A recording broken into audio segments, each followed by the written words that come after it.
Hello and welcome to Watching the Tudors. I'm Heather. And I'm Jonathan. And this is the show where we rewatch, or watch in your case, the Tudors and talk about what happened, what was real, what was dramatic license, and what was just kind of made up, and the story behind the drama. So I'm Heather, and I've been podcasting about Renaissance England since 2009, and I thought it would be fun to go back and watch the Tudors and separate out the drama from the facts.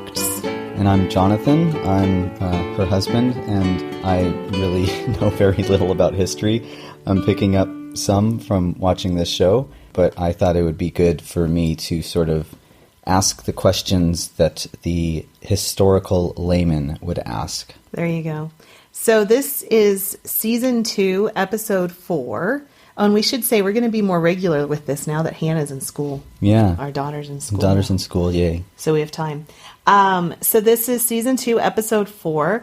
Anne's given birth to a daughter, Elizabeth, and now this one's called Act of Succession. So we get Mary in Elizabeth's household serving her. Thomas More and Bishop Fisher are in prison for not taking the oath to the Succession Act. And that's kind of what's... Oh, and Anne decides to get a mistress. Get Henry a mistress. Yeah. So, spoiler alert. Yeah, we're probably going to be talking about things that will happen in future episodes. Sort of. We may give things away that you might not want to know. And also, we're assuming that you've watched it. So if you don't want to know what happened, don't watch it. Yeah, this is more of an after show versus a pre-show. There you go. All right. Podcast. Yeah. So what's your first question? My first question. We're just jumping right in. Let's just jump right in. All right. So at the very beginning, there's a scene where someone's talking with Mary, and they're saying, "Oh, I'm sure your father still loves you." Yeah. I think I think my question was kind of answered later in the episode, but I guess I just wondered your take. Like, do you think Henry really kind of loved Mary at all? Yes. Or, okay. Yes, and actually.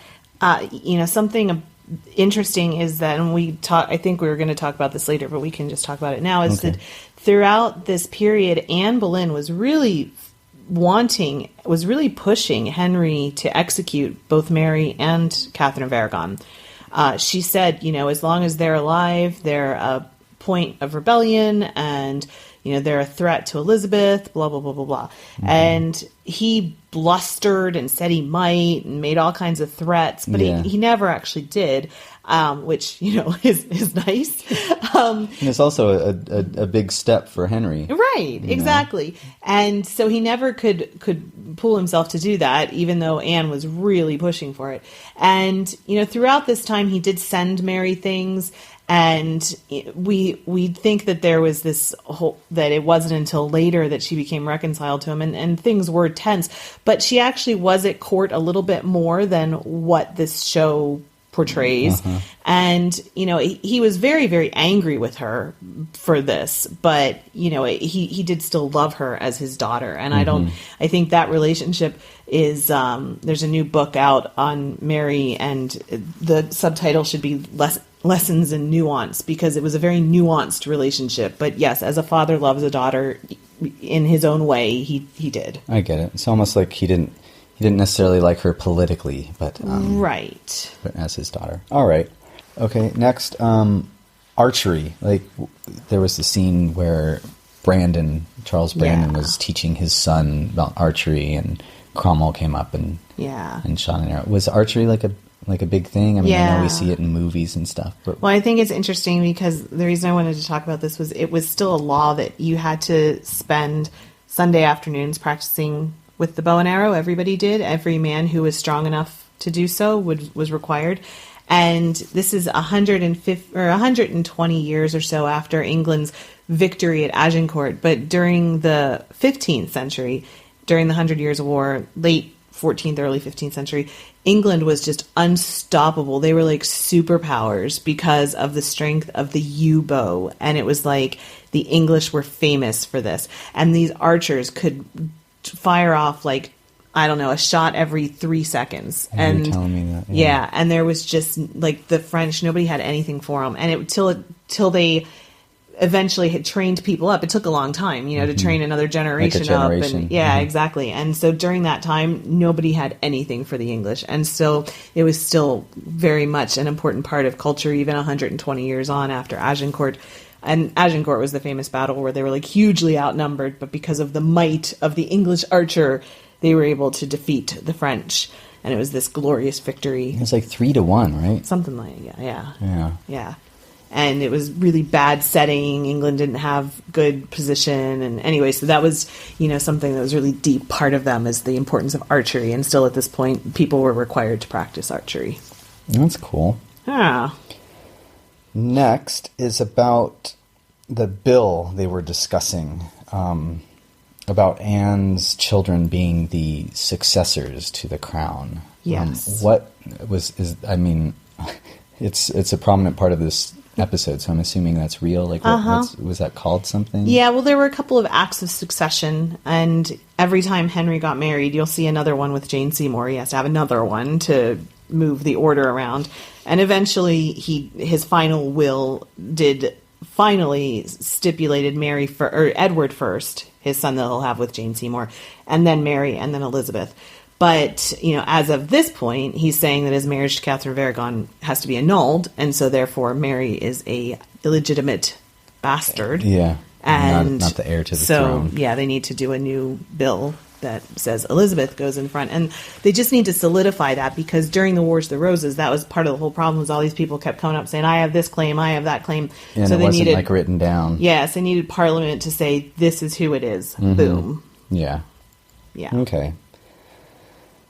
Anne was told by, I guess, in the show, The King, but was she really not allowed to breastfeed her own daughter? Queens were not allowed to do that, no. And just Anne Boleyn, it wasn't queen-like, or was there you had to get reasoning? your fertility back. So breastfeeding does lower your fertility. Okay. Because her job is to have babies. Yeah. And so she could get pregnant as soon as possible again. Exactly. And she did want to breastfeed Elizabeth. It was that is actually a true little tidbit in there. She did want to breastfeed Elizabeth, and she couldn't. And especially in England and France and in Scotland, queens did not breastfeed. Interestingly, James the Sixth of Scotland, first of England, the one who came after Elizabeth, his wife came from Denmark, and she breastfed. And when she came originally he was the King of Scotland. When she came to Scotland, she was all surprised because people told her that she wasn't allowed to breastfeed, and her mother breastfed her. And so she just assumed that she could, and she was heartbroken when they told her that she couldn't. And she thought it was very strange and everything like that. So that part's true, and it's because getting your fertility back. I see. And being a wet nurse to the Queen was such a highly coveted position. Henry VIII, even after he became king, he was still paying money to his wet nurse from when he was a baby. Mm-hmm. He was still rewarding her with positions and titles and stuff like that. So these are people who, raised the children during that period. And to interview them, to have that opportunity, it was hard for the women because they had to leave their own children, of course, because they had milk because they had children. So they had to leave their own children, go live at court, and she couldn't breastfeed both of them. Yeah, she had to be on hand at all times. Yeah, and she had to have enough milk and everything. She had to leave her own children during that period, but the rewards, if you could get that job, and people believed that personality traits came through breast milk, so they would get the best. It's almost like you get your foot in the royalty door or something. Exactly. So it was very, very coveted if you could become the royal wet nurse. It was a really big deal. Do you have any idea would they get people like from court, or would they? Yeah, they would look for people with good families. Uh-huh. So they would try to find somebody who was a good age and so good someone's family cousin had to have had a child recently, and okay, yeah, huh. And did Mary really, did they really assign her to? Yes. Gosh. Yeah, taking they did. care of Elizabeth, Uh-huh. But, interestingly, I think I mentioned this when we were watching it, she doesn't really seem to have taken it out on Elizabeth that much. Mary, one thing about her is she was very maternal. She never became a mother, which is her great heartbreak. They say that she had this, I read once, she had this prayer book that had a prayer about children and a prayer for mothers and stuff. And when they looked at it after she had died, that page was of like that worn out. It was tear stained. So she always wanted to be a mother. She never was a mother, and she was very kind to Elizabeth. You know, we think of her as Bloody Mary, and you know that she almost killed Elizabeth and stuff like that. It again was more nuanced than that, and she didn't take it out on Elizabeth nearly as much as she could have. She was kind to her, but yes, she was in that position. It was very heartbreaking for Mary. And then Hatfield. Yeah. That's just another location. Is that like of any importance for any reason? It's just... No, it's north of London now. It's known these days because it was the scene of a really bad train crash about 15 years ago, something like that, 20 years ago, the Hatfield crash. But yeah, no, it's north. It's a little bit north of London, and it was all of these homes are kind of in the periphery of London, far enough away that they were out in the fresh air, but close enough that you could ride to them within a day. I see. You could get there quick. Okay, so it's just another place. Then there was like the scene where Wyatt was talking to the Boleyn brother. What's his name? George. To George Boleyn, and they were just saying, "Oh, you know, every day is Christmas for you because you're always getting new titles." Like, was he really just kind of raking in the titles and the whole family lands was. And stuff? Yeah, the whole family was. Gosh, but not for long, huh? I mean he didn't get to keep all that stuff. Well, he died. So exactly. Yeah. It's kind of like, hey, you get all this stuff. The father managed to survive and keep his titles, most of them. Yeah. But so the parents were okay, but and he named Thomas. Yeah. The dad. Yeah. Okay. Because there's one more. So he navigated his way. His kids all died, but he made it through. He sure is a conniving bastard. He is. Thomas Boleyn. Man. And Anne's mother was heartbroken. You know, it's interesting because they don't show her in the show. She actually had a mother. And her mother stayed away from court. She didn't come to court because she didn't like the whole scene. She wasn't that much of a lowlife. And she lived on, and then she had her sister Mary. Mary, interestingly, Anne's sister Mary, who had been King Henry VIII's mistress. You remember in season 1? Way back when. Way back when. She actually did something scandalous. She married for love. Oh, no. Unheard of. Yeah. And she outlived them all. Yeah. Yeah. Nice. I'm glad someone made it through this tumultuous period, time. Yeah. And then George Boleyn, yeah? And then George Boleyn kind of threatened Wyatt a little bit. Like he was saying, you better be careful about writing that poetry about people in power because you might, regret it kind of thing. Like what was that? Was that about? Like, what was that? Well, about? in the show, I just think it was Wyatt did write a lot of stuff, and it came back to kind of haunt him. But the great irony of this is, as we will see, they were both imprisoned, and Wyatt somehow, which is people are still trying to figure it out because of all of them, he probably was the one that was closest to having had a romantic relationship with Anne. He's the one that survived the whole thing. Yeah. He went into the tower, and he came out of the tower. Yeah. But no one made it out of that place. Exactly. Once you went in, you were done. Yeah. And so, George was accused of having had an incestuous affair with her. Then all these other people were accused of having had affairs with her. Of all of them, Wyatt was probably the closest one to have ever had one. And he managed to come out alive of the whole thing. So I think it's kind of ironic because... Why would George have an incestuous relationship when he's messing around with the shirtless violin guy? The show is funny sometimes. Yeah, it's sure. And they always do it with the musicians, right? It was Thomas Tallis last season. Well, those promiscuous musicians. Yeah, I'm not... I say that as sort of a musician myself. I'm just... don't want to offend any musicians out there. Yeah.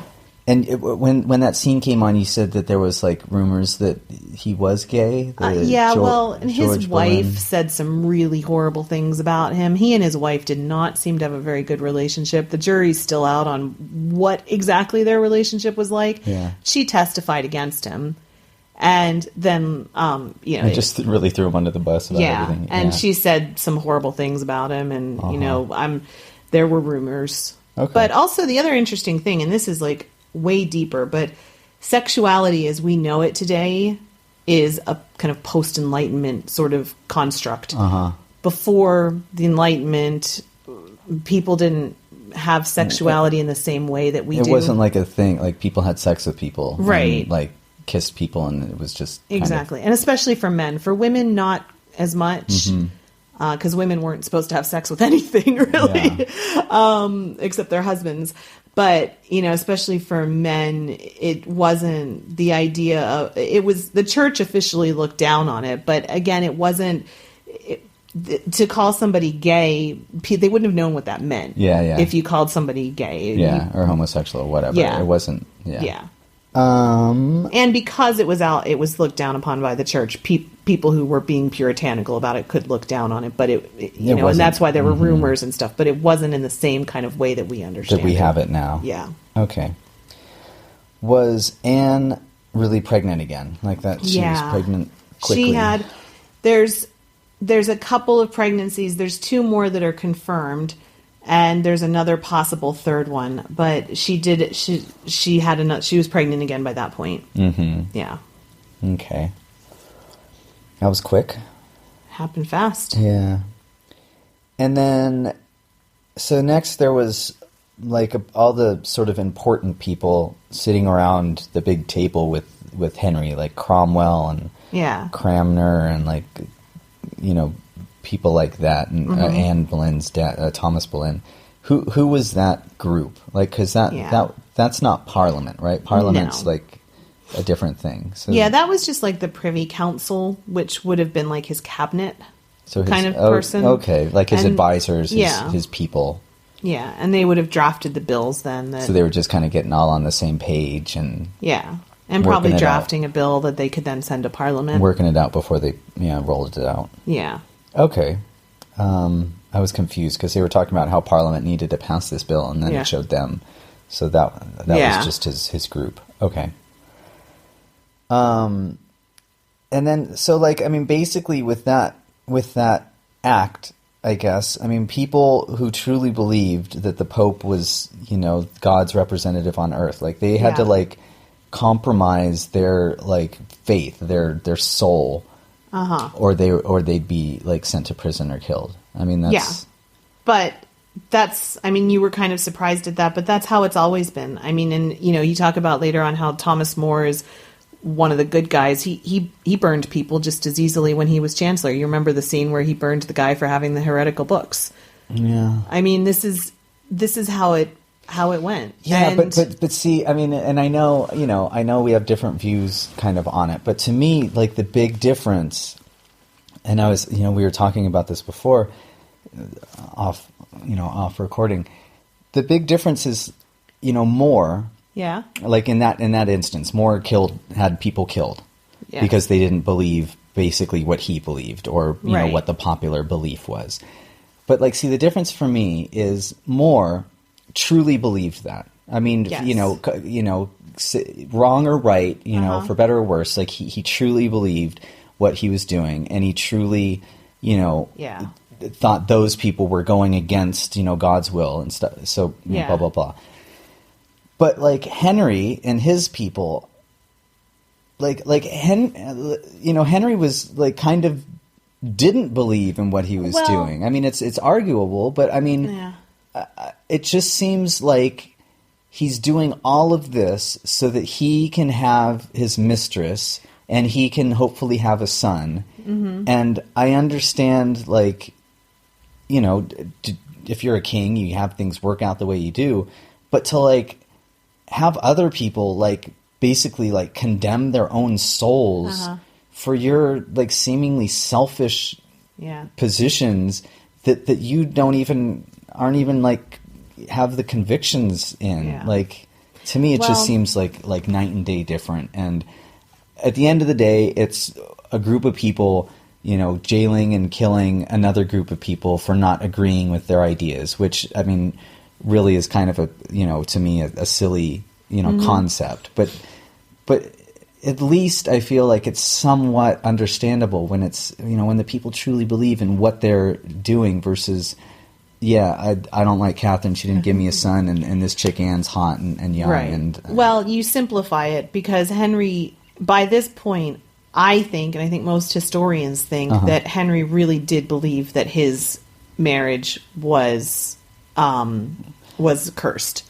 So that's Henry's part of it, okay? And then the people sitting around the table, those were mostly reformers. Those were people who were Protestants. So they saw this as a means to an end. They truly believed that the Pope was evil. The Pope kept people from knowing God. The Pope was corrupt, and that England was better served with, if it wasn't truly Protestant, which Henry was never truly Protestant. You know, they were disappointed that he never went further with it. Yeah. So, for them, it was like, okay, well, if this is the means to an end to have the Pope if this is the train that's going to take us to the place where the Pope's bad, we're jumping on. We're going to get on it. All right. Yeah. And so I think for them, it was a way to get closer to what they ultimately would have wanted, which was Protestantism. Yeah.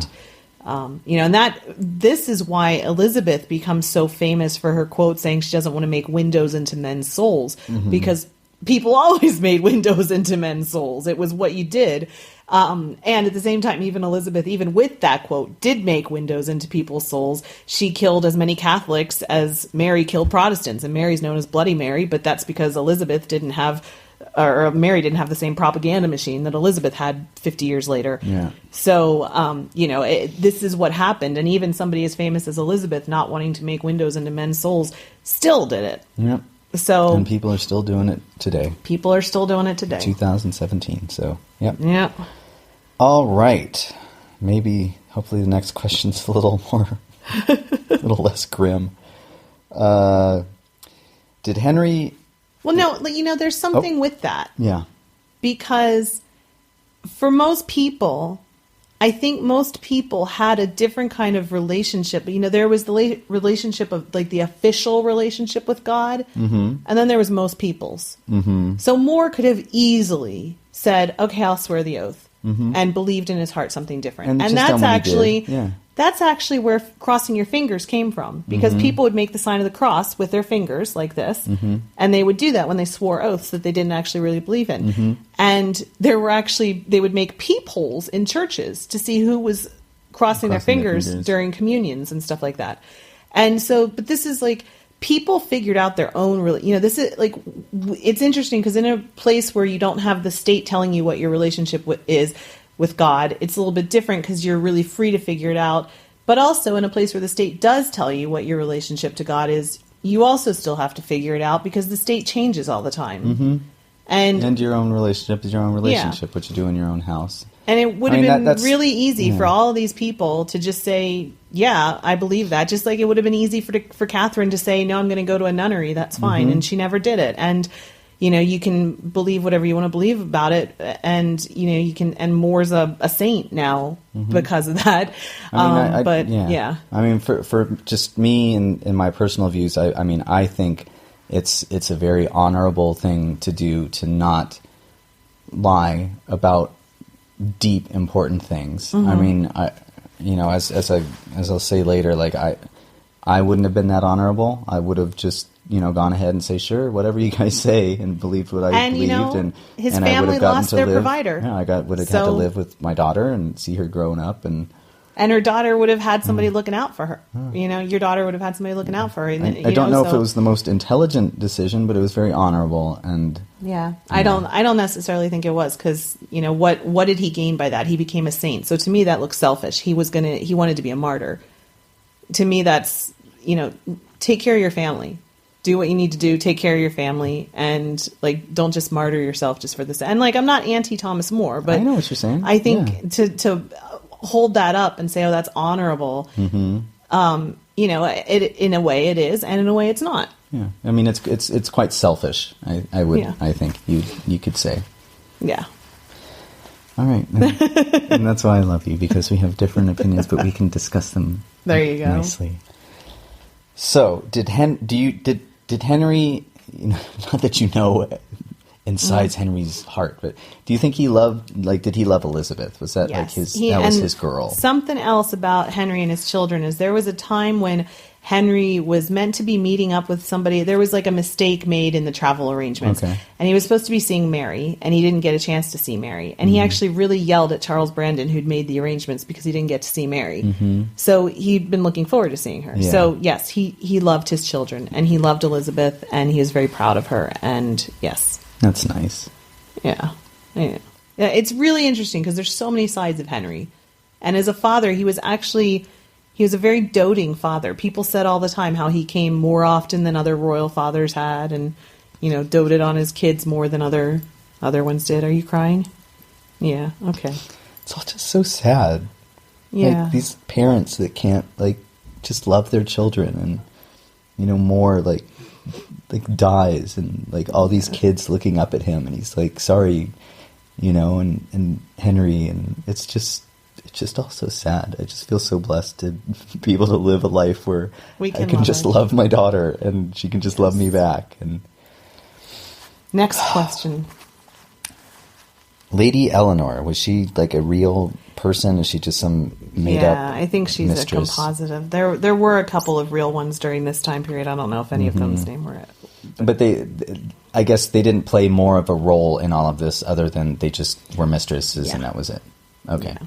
And I think that it added to Anne's frustration, because for so long she was the only thing Henry was. Yeah, he was concerned. obsessed. He was obsessed with her, and now suddenly he's not. He was like, oh, yeah, and that's where you're cool. The storyline of her being a great mistress but not a great wife starts to come into play there, because she did not take it. And at one point he did tell her, you need to close your eyes the way your betters did before you, saying, Catherine closed her eyes, you need to close your eyes. Yeah. And he told her that. Get with the program. And it's like, how can you expect her to do that when for 8 years you were madly in love, exactly. destroying churches, breaking apart the Catholic Church, for her, and okay. Do you think so? There was a scene where Mary got what I would say lippy. I was going to say lippy to Anne. Do you think that Mary kind of actually said anything like that to Anne? She did. She did say that, if the king's mistress would put in a word for her, she would be very appreciative. That is harsh. I mean, I deserved, but I don't know about harsh.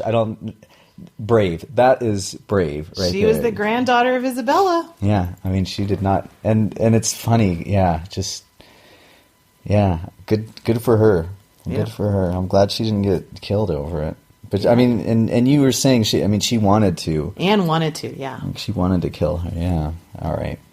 Oof. And that must have made Anne mad. And offering her, I'll take you back to court. And I'll be okay. You just have to recognize me as king. And she's like, I don't want nothing to do with you, lady.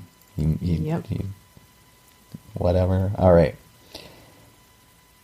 Yeah, and then we already touched on that. Moore and Fisher kind of seemed to be the only stand-up people around. Everyone except when they were burning other people when they were in charge. Well, they were still. They still were standing up for their beliefs. I think there's something to be said for people standing up in their beliefs. Maybe they shouldn't have killed other people for their beliefs, but that's another subject. So then there's a scene about Catherine writing the letter, pleading to be with Mary about, because Mary was really sick. And that's true. Okay, so she really, she was really sick, and Catherine really asked. Catherine wanted to go nurse her.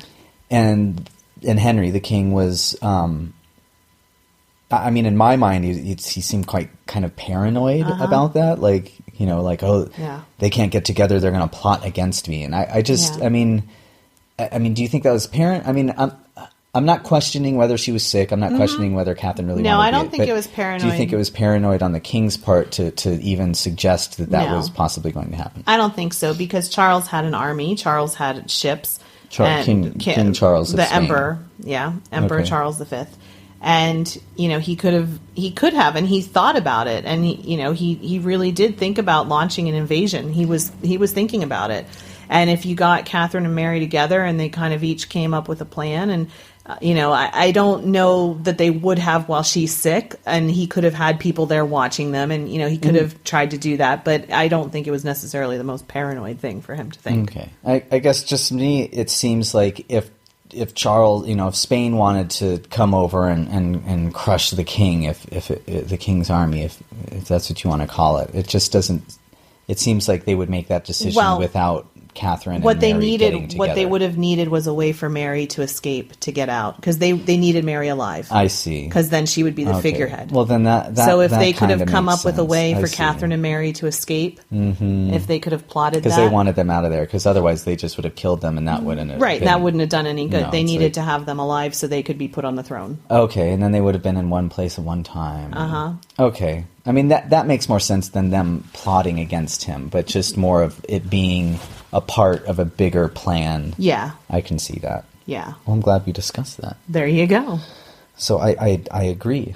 Okay, yeah, because they could have easily plotted their escape and this I mean, person's going to talk to you, and I have access to this person, you have access to that person. Let's and coordinate this person our people. said this, and we can do that. And here's the code for this. I see. And here's what we're going to write when this happens. They could have done something like that. Okay.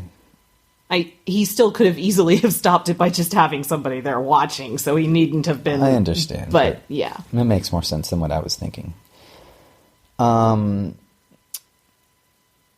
and then the last question was just about more. Like he was really put in jail like that. I mean, I guess what I mean, as opposed to being killed. I mean, it seems like it would have just been like, okay, you aren't going to take this oath, we're going to kill you. No, he was in jail for a long time, as was Fisher. And I think that speaks to Henry's reluctance to kill these people. Yeah. As much as we like to think that Henry was this crazy guy who just chopped everybody's heads off. That's how I kind of view him. Yeah, he wasn't. They were in jail for years before they finally, and he gave them multiple opportunities to take the oath. He sent people in and said, "Are you sure?" He sent more advisors in. He did give him chances, and I think that More really saw himself as wanting to be a martyr, and he had made up. And really Fisher too. Up. Yeah. Fisher was old. Fisher's like, what am I going to do? Yeah. And so and also. I think that the other part of this was, especially with More was respected internationally. I think we talked about that before. This was like... because of his writing, he wrote something. What did he write? He wrote Utopia, and he wrote, he was a famous humanist. He was a famous... And people knew him all over the world. So to say that the English king, he wanted more, really, really wanted more, if not to give his complete blessing, to at least say... Just say okay. Just say it's okay. Yeah. I mean, that's the feeling I get from the way they're doing the show. Is it's like everyone's like, come on, dude, just say it's okay. Say it's okay. Like none of us want to kill you. Like none of us want this. Like please, just come on. Like we all did it. It's not that bad. All you have to do is say okay and sign something. Like just do it. Yeah.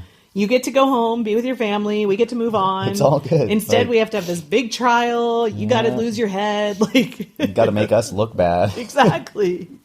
Like just agree. So all right. Well, those are my questions for the time being. Yes. All right. Well, thank you so much for listening. Remember, I'm going to plug my other podcast. You can dive deeper into 16th century England at the englandcast.com website, which is where all of the archives of this are as well, englandcast.com. And not to knock yours and not to knock this podcast, but hers is a lot better. Well, it's just researched. So anyway, thank you so much for listening. And if you like this show, please leave us a review on iTunes. It makes a really big difference. So if you like the show, leave us a review. And you can learn more about us at watchingtudors.com. Why are you laughing? And don't if you do leave a review, don't call me an idiot. Yeah, you got one that said you were the idiot.